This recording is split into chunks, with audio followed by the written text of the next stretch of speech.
No 6 podle mě, že dáš 3 trumf 3. Ale... Aha, ty jsi dal 5. Tady s Peťkem na kole a našli jsme tady... Hele, možná se na to koukají nějací moji kamarádi, co studují biologii. Řekněte, co to je, prosím. Je pryč. Natáčím. Teď je pryč. Mám tady novou židli, tak jsem si říkala, že bych vám mohla udělat unboxing. Možná se mi otevřela z druhé strany.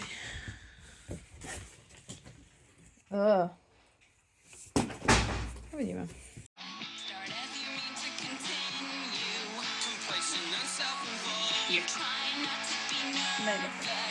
Tady momentálně jsem měla takhle na obou těchhle z těch věcech namontovaný ty šrouby a teďka odmontovávám, protože jsem si všimla, že tam měly jít tyhle věci a pak až na ně ty šrouby.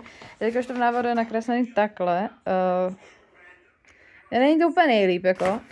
A můžete se mi smát, ale taky berte v potaz, že jsem byla na kole a mám hlad, takže... Každopádně jupí. Si pamatujete, tak z únorového vlogu, tak jsme tady s Peťou zase na našem classic spotu, na našem classic desertu, ale nahoře mají zabráno, takže sedíme tady jak ty prostě dole. Jo, ale jakože není cena se přesedat. Každopádně we are here.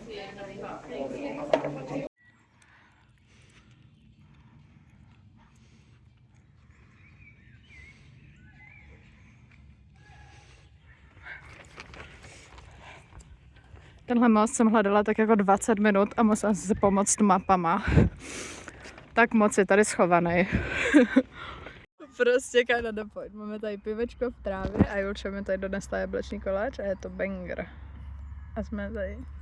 Krásně nám tu svítí slunce. Hi baby.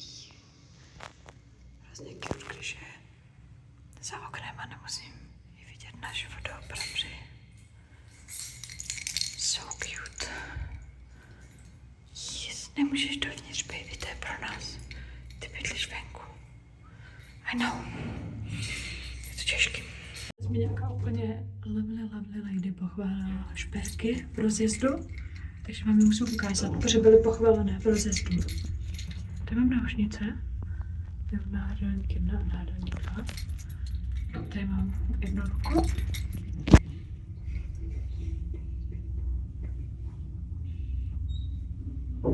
To je srdíčko, to asi nebylo vidět. Anyways.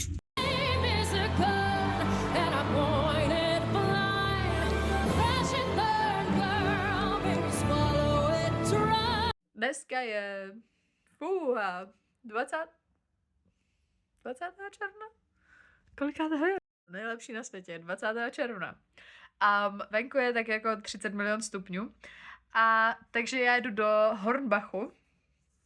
Insert, což je to v Hornbachu. A já to budu točit ještě dneska Ondrášovi. Protože brácha chce k narozeninám prostě věc, která je na dřevěné desce. A tu dřevěnou desku nemám, takže jdu koupit. A jdu se tak jako mentálně připravit, že budu muset tam do toho tepla ven. To jsem tam byla 2krát dneska a nevím, jestli to potřebuji znova, ale jako pojedu tam. A potom pojedu zalívat kytky kámošům. A takže vás vemu sebou, protože to dělám sama. Protože můj kamarád, kterého jsem vždycky byla jako, že o můj bože, tohle je můj kamarád, který když potřebuji někam napsat, tak vím, že mu můžu někam zavést autem, tak vím, že mu můžu napsat. Tak vypadl z mého života. Ti, co ví, se na to kouká, tak insane. A nemám nikoho dalšího takového moc, kdo rád řídí, protože bydlím v Brně a moji kamarádi hodně často jsou Brňáci. Brňáci neřídí. Jakože no hate. A existují Brňáci, kteří řídí, ale moji kamarádi neřídí moc. Nebo třeba mají řidičák a neřídí. Každopádně, jestli jste můj kamarád a byli byste mě ochotní příště zavést autem do Hornbachu a z Hornbachu, let me know. Hit me up. Anyways, jdete se mnou, protože to dělám sama a budu muset přežít v tom MHDčku omřít. Secure the goods a je jich tam 5, takže kdybyste 4 další lidi chtěli nějakou ceduli ode mě, tak mám na to teď materiál. Goods are secured, tady už mám schované desky a tady mám sketchbook. Protože samozřejmě jako každý správný člověk, když jdete do obchodu, kde mají dobré skicáky nebo sketchbooky, tak je tam bohužel nemůžete nechat. Pohoda. Mě čeká tady ta vele úmorná cesta zpět. Jedu zalít kytky ještě, takže to vám ukážu tam potom kytky, ale teď mě čeká tak dobrá půl hodinka v MHD. Also, čeká se vás položím. Face, the only girl without a trace. Don't trust in you no more. Don't trust those men at all. Tak, tady po kurští přestávce čtu Inheritance Games. Tady na to vidím já, líp. Což je o tom, že nějaká hrozně chudá holka, prostě je nějaký hrozně bohatý pán, si napsal do své závěti, že jako má dostat vlastně všechny jeho penízky. Nikdo neví proč, já jsem to četla jednou a nevím, proč jsem to zapomněla. A ten bohatý pán má 4 vnuky a je to, koukněte se na ten obal, jo. A ona samozřejmě má věc s 2 těma vnukama, jakože jede do nich obou a oba 2 jedou do ní. A řeší přitom šifry. A já neříkám, že v té knížce jsou šifry. Ale jestli tam jsou, tak já je najdu. Tady třeba jsem luštila. Nebo potom ještě tady jsem luštila. A nebo teď. Kolikrát řeknu luštila. Tady luštím. A nebo tady vzadu, oni třeba všichni dostali dopisy, takže tady já jsem si přilepala obálku do té knížky a napsala jsem ručně ty dopisy, co ty různý postavy dostali.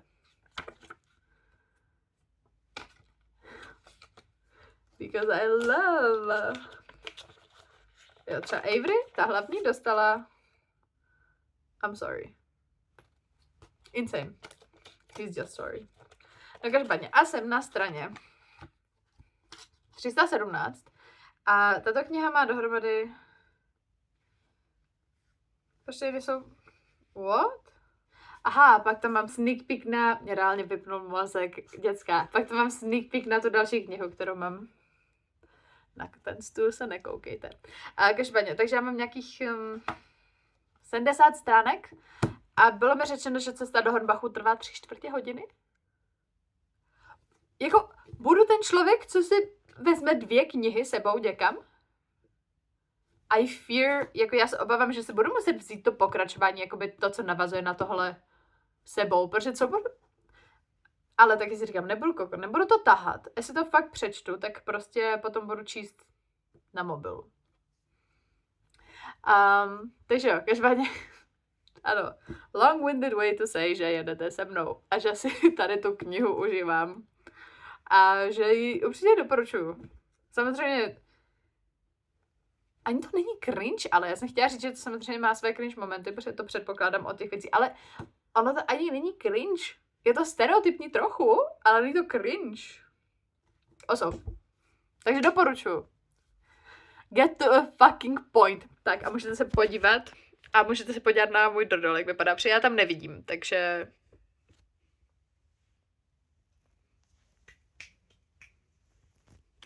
Nevím, co jste na tom viděli a Aďa, až to bude editovat, tak to moc užije. Čau, Aďo v budoucnosti. Do konce letošního roku je to teda, jo? Jsme na kvízovém finále a dostali jsme 2. místo. Na akademičkách fandíme Ondrovi a tady ten tým vždycky má jako pokřik 1, 3, 4, 8 a my jsme byli jako s Emou. Tyjo, co to je? A Emma. Já nevím, tak třeba založení univerzity. Fucking spot on. Yes. Karlovka. A tam Ondě. Někde.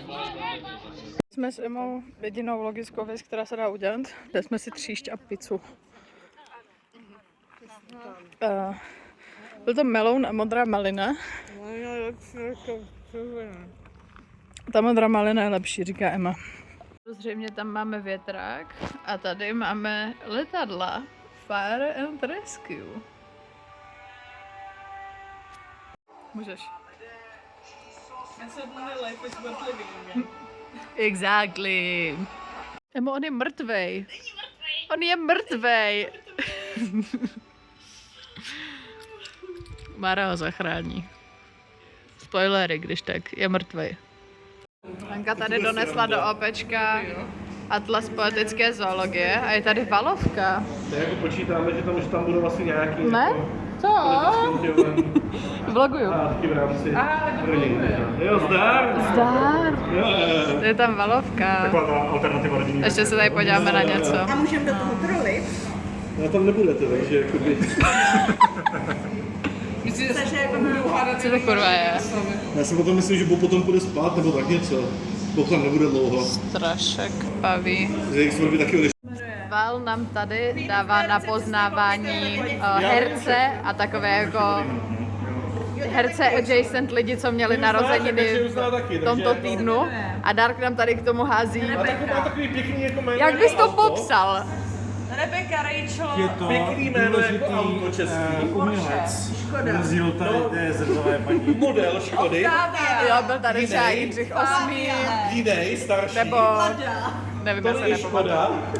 Konec první světové války a takové tady máme, takže... 120. Tak čo, kde jsme...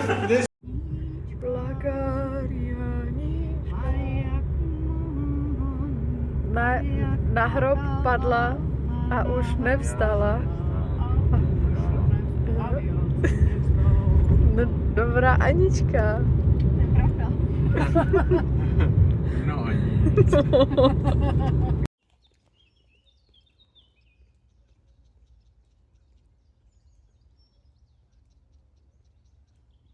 Máte tady jako pozadí koňáky, floru, faunu. Byli jsme s Onďákem na disc golfu na Zamilci a po 8. kašlem za oba kvitli a jedem na Lesnou. A zdar Marie, prý si užiješ, že Ondra kvituje disc golf. Takže shoutout. A tady je zebra. Jsme tady v Bengrové restauraci, kde Péčkovi udělali speciálně chlebíky, aby byly bez masa. A ještě tady mají 2 hrací karty, co nám slečna donesla, takže paráda. Shoutout. Jsme tady v Opečku a já mám druhou čtyřku, protože první čtyřku jsem Já jsem vylila. doufala, že to bude Neil, aby jsem mohla do Londýna, jo. Domže. To začalo totiž a to bylo latinsky jazyk ISIS a já jako, Tam na tu hru. budete Ale mimo Valovi i Kesákovi světlé kalhoty. Takže goat. Vodíky? člověk zná latinsky. Já mám bodík.